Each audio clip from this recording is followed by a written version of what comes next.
Week 2 of the fantasy football season. Here's a few kickers I would start this week. The first kicker, Jake Bates of the Detroit Lions. Bates and the Lions, it was a bad game week 1, even though Bates still came out with 6 fantasy points in that ball game in the tough loss at the Green Bay Packers. So the offense, they didn't get anything going. Got a late touchdown, was Detroit. Bates had a 25-yarder, 34-yarder in that ball game. But this week, a good matchup with the Chicago Bears coming to town. Indoor game, obviously, always a plus for any kicker to go out there and put points on the board.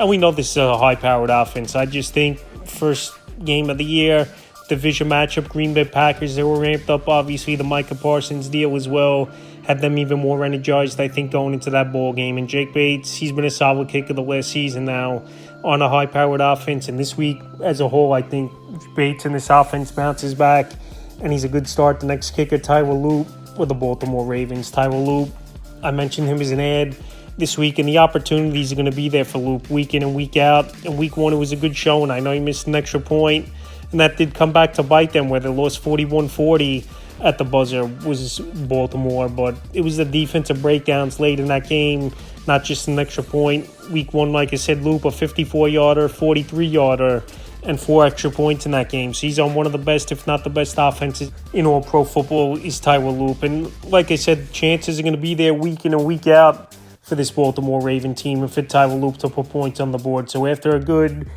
week 1 where he had double-digit fantasy points, I think weekly we're going to see anywhere from 8 to 12 fantasy points is a possibility for Tyeler Wheatley. We saw for many seasons with Justin Tucker, chances are there.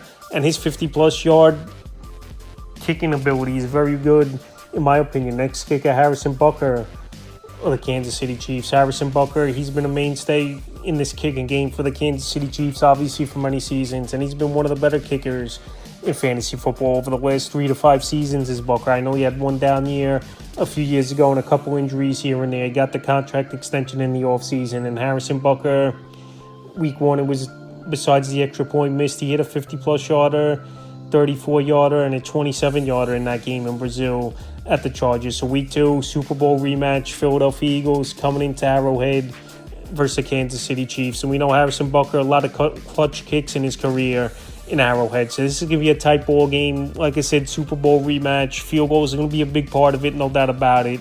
And I think Harrison Butker once again goes out there and is a solid start.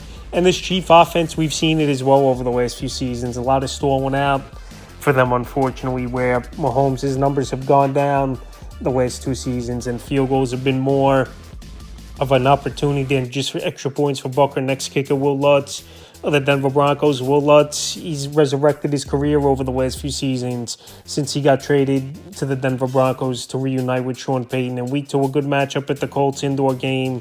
Obviously, anytime you have an indoor game, you don't have to deal with the elements and the weather and all those factors. And week 1, it was a good game for Wil Lutz. He hit a 35-yarder and a 37-yarder with 2 extra points. So the offense didn't look as crisp for this Denver Bronco team. It was a down game for Bo Nix. But I think at Indianapolis, they're going to be a little bit better because Nick's uncharacteristic of him to turn the football over 3 times. And that just means more opportunity then for Wil Lutz here, where they're not going to turn the football over. Hopefully, it's this Denver Bronco team. But coming into the year, he was ranked as a top 5 kicker on most formats was Wil Lutz. And so far this season, off to a decent start with the 8 fantasy points in week 1. So this week in Indianapolis, I think he's a good start. Once again, is Wil Lutz. And this is a bend but don't break type of defense as well for the most part is Indianapolis. And this offense has had trouble over the last couple seasons, scoring a lot of touchdowns per game as well. And the final kicker is Fairbairn of the Houston Texans. So Fairbairn off to a hot start already. And we know he's got a big boot where 50-plus yards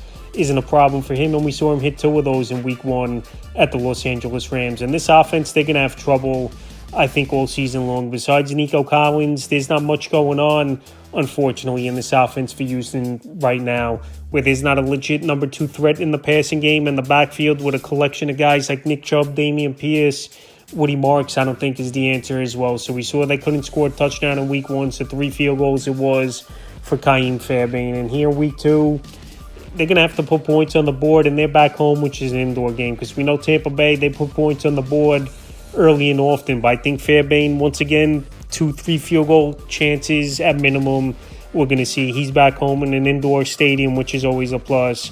And he's been a solid kicker the last couple of years as well. So that's a few kickers I would start for week 2 of the fantasy football season.